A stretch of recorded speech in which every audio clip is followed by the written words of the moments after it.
Assalamualaikum warahmatullahi wabarakatuh. Kami dari kelompok 1 mata kuliah interaksi cuaca akan memaparkan materi kami yang berjudul ionosfer dan gelombang radio. Dengan anggota kelompok, yang pertama Mira Fitria, yang kedua Abel Nila Saputri, yang ketiga Siva Yuka Amanda, yang keempat Azra Putri Tampu Bolon, yang kelima Jessica Agustina Panjaitan. Baik, selanjutnya akan dilanjutkan oleh rekan saya. Baiklah, yang pertama ada ionosfer. Ionosfer adalah lapisan pelindung atmosfer bumi tempat molekul-molekul mengalami ionisasi akibat panas terik dari matahari. Proses ini menyebabkan molekul gas kehilangan elektron dan berubah menjadi partikel bermuatan listrik atau reaksi ionisasi. Akibatnya, ionosfer menjadi lapisan dipenuhi partikel gas bermuatan listrik. Berdasarkan profil kepadatan ionosfer, terbagi menjadi 3 sublapisan. Yang pertama adalah lapisan D, yang terletak sekitar 37-56 mil di atas permukaan bumi, 93 mil di atas permukaan bumi. Yang ketiga adalah lapisan F, terletak sekitar 93-311 mil di atas permukaan bumi. Selanjutnya, fungsi utama dari ionosfer yang terbagi menjadi beberapa bagian. Yang pertama yaitu untuk melindungi bumi dari berbagai benda langit yang jatuh seperti meteorit. Kemudian ionosfer menyerap sebagian besar sinar X matahari, sinar gamma dan radiasi ultraviolet dari matahari agar dampaknya tidak langsung dirasakan bumi dan mengancam kehidupan yang ada di permukaan. Yang ketiga, mempengaruhi propagasi radio, yaitu ionosfer mempengaruhi propagasi radio ke lokasi yang jauh di permukaan bumi. Slide selanjutnya. Gambar di atas merupakan peran dari ionosfer yang terbagi atas 3. Yang pertama yaitu ionosfer adalah bagian atas atmosfer bumi antara 80 dan sekitar 600 km tempat ultraviolet ekstrim dan radiasi matahari sinar X mengionisasi atom dan molekul sehingga menciptakan lapisan elektron. Yang kedua, di area yang berfrekuensi lemah, lapisan ini berperan untuk menahan dan memantulkan gelombang dari pemancar. Lalu di area yang memiliki frekuensi lebih kuat, pemancar yang melakukan pancaran perlu melakukan perjalanan yang lebih jauh sebelum dipantulkan. Bahkan beberapa gelombang berfrekuensi tinggi yang dipancarkan pemancar terkadang lepas keluar dari atmosfer. Sekian dari saya, selanjutnya akan dilanjutkan oleh rekan saya. Selanjutnya ada gelombang radio. Gelombang radio merupakan salah satu jenis gelombang elektromagnetik yang frekuensinya paling rendah di antara jenis lainnya, seperti gelombang mikro atau inframerah. Seperti gelombang elektromagnetik lainnya, gelombang radio merambat dengan kecepatan cahaya dan dapat merambat melalui ruang hampa. Gelombang radio pada jaringan nirkabel memiliki frekuensi antara 30 Hz dan sampai 300 GHz, dan panjang gelombang berkisar antara 1 mm sampai 10.000 km. Jenis gelombang radio. Gelombang radio terbagi menjadi 3, yaitu gelombang panjang, memiliki sinyal yang panjang dan dapat mencakup area yang luas. Kedua, ada gelombang pendek, mencakup wilayah yang luas dan sering oleh lembaga penyiaran internasional. Dan yang ketiga, ada gelombang sedang, digunakan oleh stasiun radio dan memiliki kualitas suara yang bagus. Berikut merupakan gambar cara kerja gelombang radio.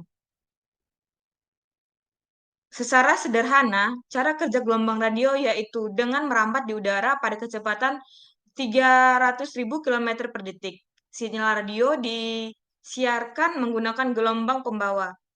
Getaran suara dalam percakapan telepon atau getaran yang dihasilkan oleh pengirim telegraf atau faksimil diubah menjadi getaran listrik di sepanjang jalur transmisinya. Panjang gelombang terpanjang yang dipantulkan oleh lapisan atmosfer dataran tinggi yang dikenal sebagai ionosfer. Dengan menggunakan metode yang dijelaskan, pesan radio dapat dipantulkan hingga mencapai jarak yang sangat jauh. Setibanya di tempat tujuan, getaran listrik tersebut diubah kembali menjadi getaran informatif yang didengar dan dipahami oleh penerima melalui telepon, teleprinter, mesin faksimili, atau monitor televisi. Selanjutnya akan disambung oleh teman saya. Selanjutnya yaitu cuaca antariksa. Cuaca antariksa merupakan cuaca yang menunjukkan kondisi di matahari dan di angin matahari, magnetosfer, ionosfer, dan termosfer yang dapat mempengaruhi kondisi dan kemampuan sistem teknologi baik di bumi maupun di ruang angkasa. Cuaca antariksa ini sangat berbeda dengan cuaca di bumi, di mana kalau cuaca di bumi itu melibatkan kondisi atmosfer seperti suhu, kelembapan, dan tekanan udara yang dapat menghasilkan badai disertai dengan curah hujan dan angin. Sedangkan cuaca antariksa ini berada di ruang hampa yang mana tidak terdapat air atau udara, sehingga tidak terdapat curah hujan, melainkan hanya terdapat angin matahari. Selanjutnya akan disampaikan oleh rekan saya. Cara cuaca antariksa mempengaruhi ionosfer dan bumi. Cuaca antariksa yang dipengaruhi oleh aktivitas matahari seperti lontaran massa korona dan angin matahari mempengaruhi ionosfer dan bumi melalui beberapa cara.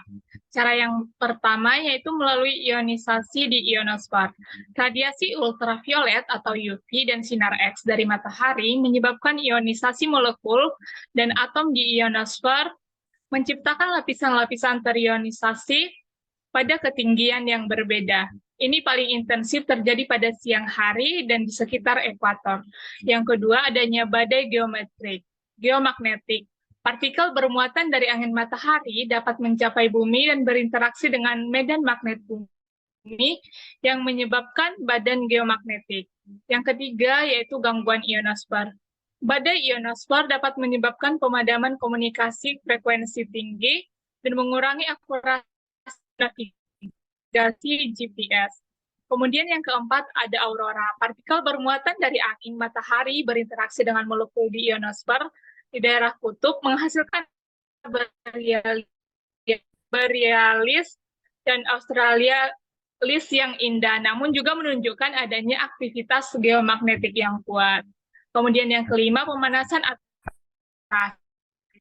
Radiasi matahari yang intens memanaskan atmosfer hingga menyebabkan ekspansi dan peningkatan aktivitas matahari yang tinggi, meningkatkan tingkat radiasi di luar angkasa yang dapat membahayakan astronot dan memerlukan perlindungan tambahan serta prosedur mitigasi. Dampak-dampak ini menekankan pentingnya pemantauan dan mitigasi cuaca antariksa untuk melindungi infrastruktur dan teknologi yang bergantung pada kondisi ionosfer dan ruang angkasa. Kemudian slide selanjutnya ini ada space weather impacts, di mana dampak cuaca antariksa yang pertama yaitu dapat kita lihat Northern Lights atau aurora, dapat menghasilkan aurora borealis dan australis yang indah yang menandakan gangguan dan navigasi. Yang kedua ada satelit. Kerusakan elektronik partikel bermuatan dapat merusak komponen satelit dan juga aktivitas matahari dapat meningkatkan drag atmosfer pada satelit di orbit terendah. Kemudian radiasi matahari dapat juga mengganggu sinyal komunikasi dan navigasi. Yang ketiga ada communication. Gangguan radio HF pada ionosfer dapat menyebabkan pemadaman komunikasi frekuensi tinggi. Kemudian ada yang keempat yaitu human space exploration, di mana paparan radiasi pada astronot terpapar dosis radiasi tinggi selama adanya badai matahari meningkatkan resiko pada kesehatan. Kemudian adanya gangguan pada sistem, di mana radiasi dapat merusak sistem elektronik kendaraan luar angkasa. Kemudian ada weather government agencies, prediksi cuaca antariksa atau agensi memantau dan memprediksi cuaca antariksa untuk memberikan peringatan dini. Adanya tanggap darurat, peringatan ini dapat membantu persiapan menghadapi potensi gangguan infrastruktur.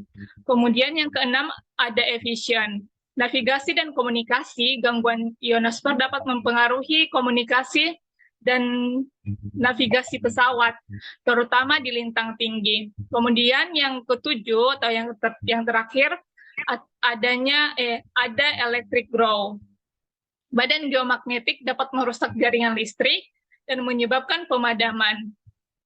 Mengelola dan memitigasi dampak cuaca antariksa itu sangat penting untuk melindungi infrastruktur dan teknologi yang tergantung pada kondisi luar angkasa. Selanjutnya saya serahkan kepada moderator. Baiklah, sekian presentasi dari kelompok kami. Kami ucapkan terima kasih atas perhatiannya. Kami akhiri. Wassalamualaikum warahmatullahi wabarakatuh.